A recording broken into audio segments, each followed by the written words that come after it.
This week was the final episode of Tales from the Territories for Season 1.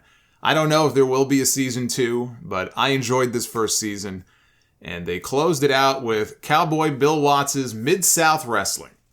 For the round table, they got Jim Ross, who worked very closely with the Cowboy and was his lead play-by-play announcer, Ted DiBiase, who had a big heel turn there, and a memorable feud with Hacksaw Jim Duggan, Jake the Snake Roberts, and Michael P.S. Hayes. It was something watching Jake light up a cigarette when, up until a few months ago, he was walking around with an oxygen tank for his COPD. But when you've been smoking since you're 17 years old, I guess old habits die hard. For those who don't know, Mid-South was a territory that encompassed Oklahoma, Arkansas, Louisiana, and Mississippi. And it was known for blood. Actually, most of these territories, it seems, were known for blood. Mid-South was no different, right? Red equals green. That was the old mantra. Watts was known for being very strict about heels and baby faces not traveling together or being seen together in public, keeping kayfabe. If a civilian picked a fight with you at a bar, you better win the fight. If you didn't, you'd be out of a job. Watts pushed the Junkyard Dog as his top babyface there for years. And he probably had a solid 5-year run as the top draw there before Vince McMahon snatched him up. And by then, he wasn't the performer that he was in Mid-South. Even at the tail end of his time in Mid-South, probably the last year or so that he was in Mid-South, you know, he had put on a lot of weight and he just wasn't the performer that he used to be. But Watts pushed JYD with the idea that as a black man, you know, being pushed as strong as he was, he would draw a huge audience of black fans for his promotion. Not only did he draw black fans, he drew tons of white fans for JYD also. JYD was super over. You know, a lot of them who back then probably would not have gotten behind too many black stars. They went nuts for JYD. That guy was treated like a god down there. And I think he was pulling in something like $12,000 a week at his peak, which was unheard of back then, except for maybe only the biggest names in the business. And then he pissed it all away on drugs. He was a notorious cocaine user. A lot of wrestlers were back then, but him maybe more than most. As far back as I think 82 or 83, as big of a star as he was, he would be spotted in the Louisiana projects or Mississippi, I forget which. And you can imagine what he was doing there. It got really bad. And he lost his physique. He put on so much weight at the end of his Mid-South run. And in WWE, he was still popular. But he just wasn't the same. Look, there's pictures I still have when I was a kid.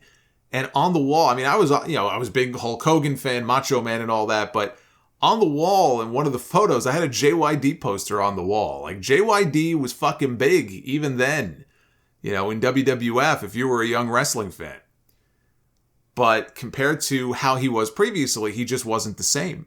And it was even worse years later in WCW. He wrestled Ric Flair and he sucked. He was a shell of himself. It's why Meltzer used to call him the junk food dog in those old Observers. And one of the more famous wrestling angles involved JYD and the Fabulous Freebirds. And it was a tag team match in New Orleans with JYD and Buck Robley against the Birds, with the loser getting this magic hair cream rubbed on their head that would make them lose their hair. And the Freebirds win. They're holding Buck to put the cream on his head. JYD jumps in to try to save him. Michael Hayes puts the cream in JYD's eyes instead. And they build it like, oh, was it an accident or not? If you watch the footage, it clearly was not an accident. But that's kind of how the announcers were portraying it. And he sold this like I have never seen him sell before. He's rolling around in the ring in agony. They put a towel over his head to cover his face. You know, he's been blinded by this cream that was meant to go in someone's hair, not in their eyes. And, oh, he may be permanently blind now. And you know, you may as well have thrown acid at the Pope. The heat that these men got for doing this to the Junkyard Dog. The angle was so great, they did it twice in Georgia years later. Only that time, JYD only got blinded in one eye by the Freebirds. Here it was both eyes. And what really sold it was the fact that Dog's wife at the time was due to give birth to their first child. And they played it up like now he's not even going to be able to see his new daughter. You know, at his house, he would keep the blinds drawn so people wouldn't be able to see inside, that he wasn't really blind.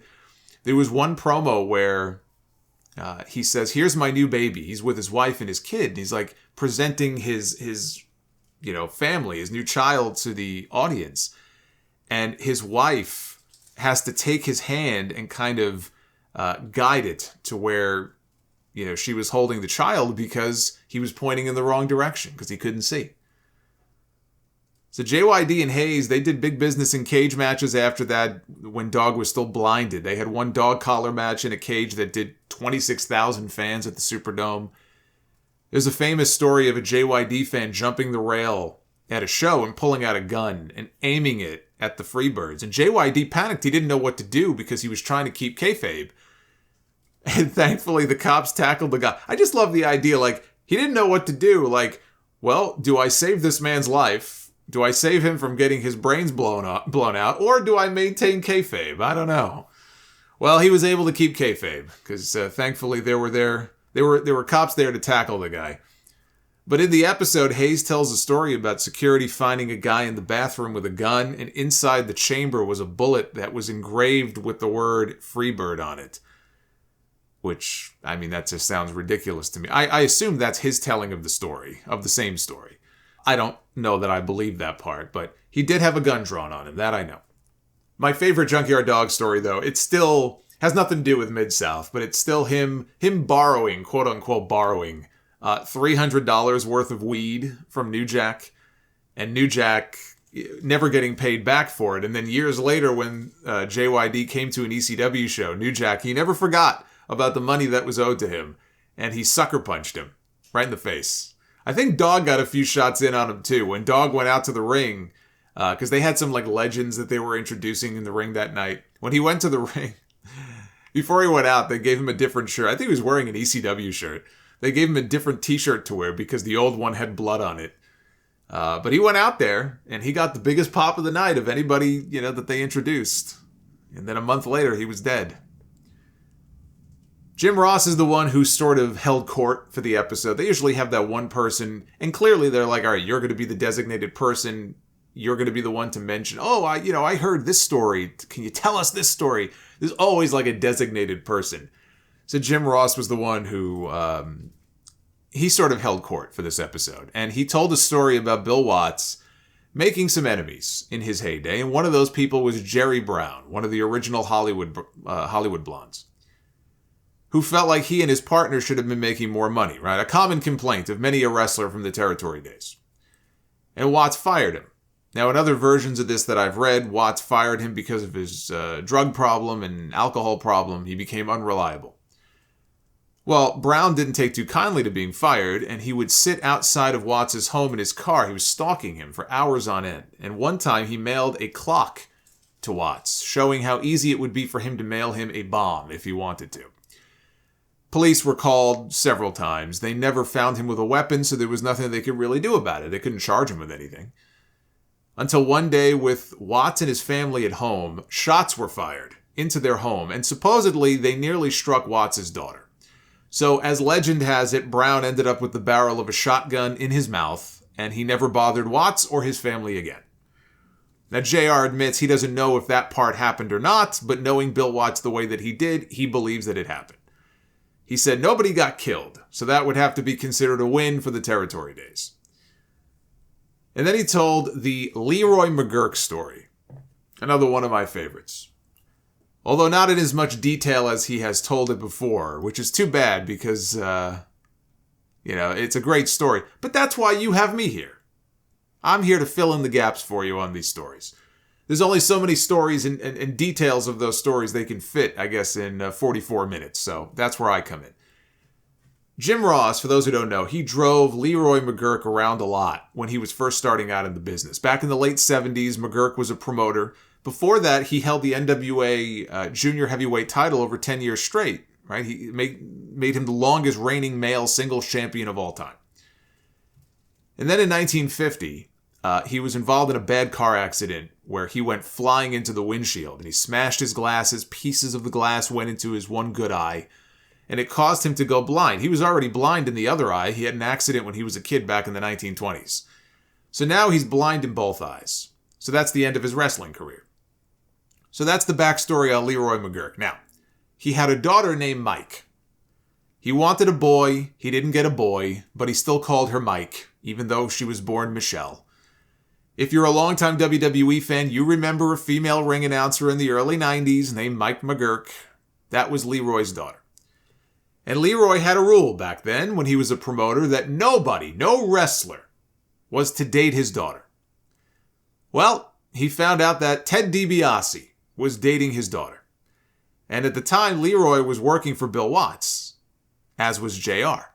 His job was to get Leroy to the TV tapings on time. So JR picks him up one day, and Leroy hands him his travel bag, and he says, look inside. Inside the bag, JR finds a .44 Magnum.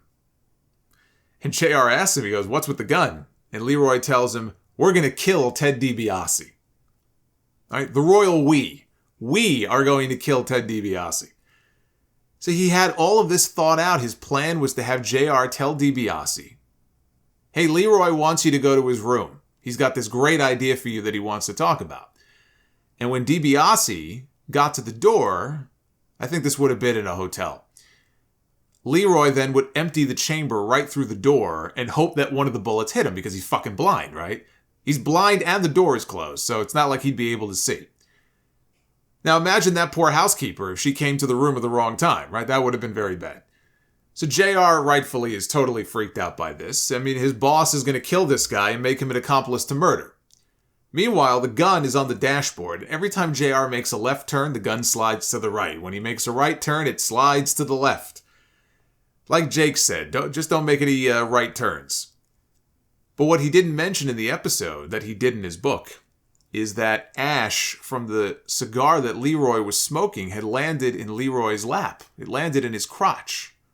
And he didn't realize it because he's fucking blind. And it's burning a hole through his pants. And Leroy starts shouting, what the fuck?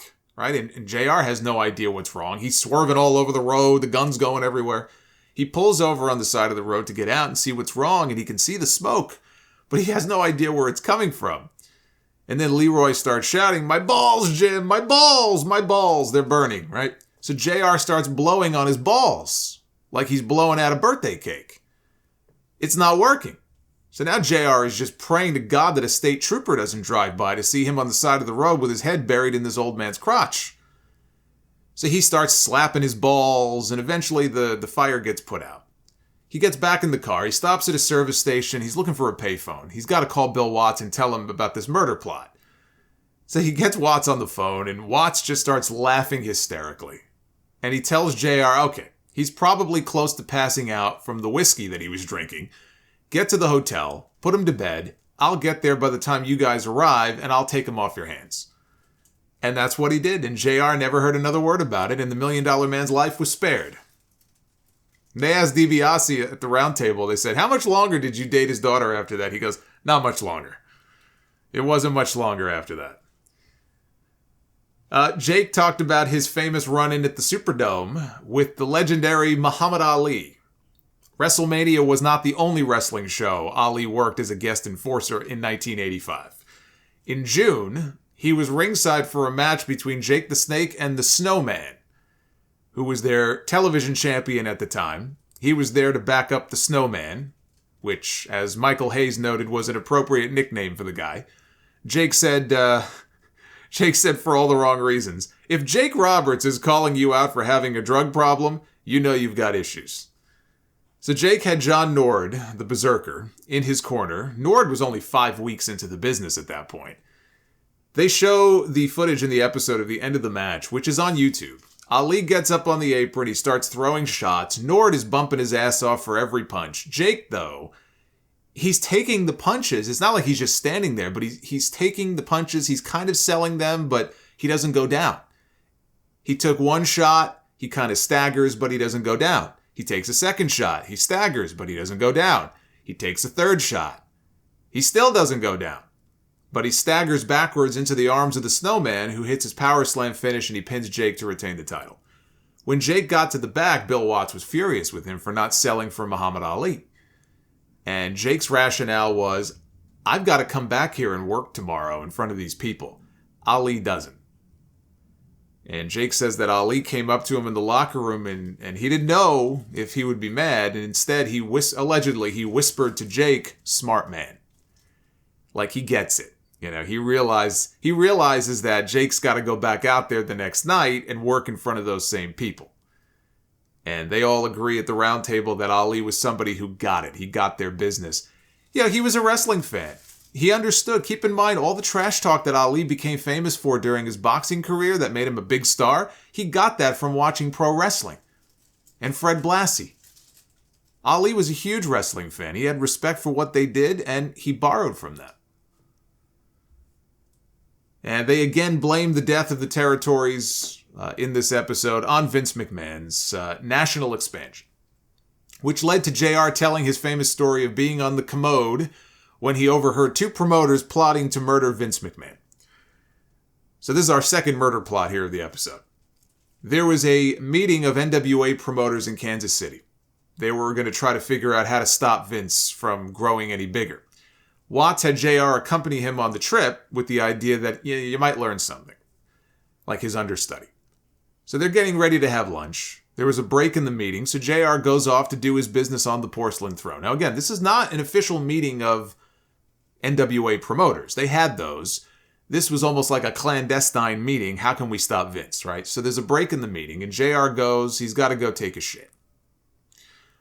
All of a sudden, a couple of famous promoters, Hall of Fame men, he did not name who they were, walk into the men's room, oblivious to the fact that there's somebody in one of the stalls. And they start talking about Vince, and one guy says, "I could have the motherfucker killed for $700. Why don't we just do that?" Now, all of a sudden, JR's feet, they start to slowly elevate up off the floor. Now he's hoping that nobody sees him, right? He's probably clenching, too. So they wash their hands, and they end up leaving the room, and he couldn't wait to lower his feet back down to the floor because at that point his stomach was hurting from holding them up there like that.